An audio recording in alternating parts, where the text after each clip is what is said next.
শ্রী শ্রী জগন্নাথ মন্দির। মন্দিরটি কুমিল্লা জেলার লাকসাম উপজেলায় অবস্থিত। 1904 খ্রিস্টাব্দে শ্রীমতী যশোদা চৌধুরানী এই মন্দিরটি প্রতিষ্ঠা করেন। 2004 সালে মন্দিরটি পুনর্নির্মাণ করা হয়।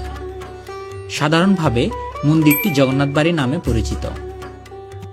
এই মন্দিরে ভগবান জগন্নাথ, বলরাম ও সুভদ্রা মহারানীর শ্রীবিগ্রহ রয়েছে।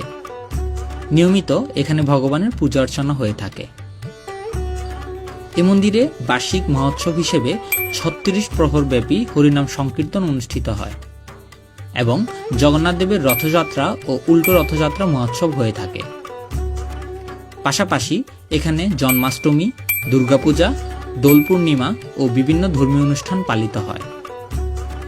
মন্দিরের এক পাশে রয়েছে বিশাল দিঘি আর অন্য পাশে রয়েছে লাকসাম সরকারি পাইলট উচ্চ বিদ্যালয়। আর মাঠের এক কোণে সিঁড়ির পাশে রয়েছে শ্রীমতী যশোদা চৌধুরানীর স্মৃতিস্তম্ভ, যিনি এই মন্দির প্রতিষ্ঠা করেছেন।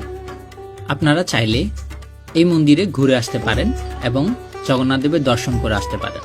জয় জগন্নাথ।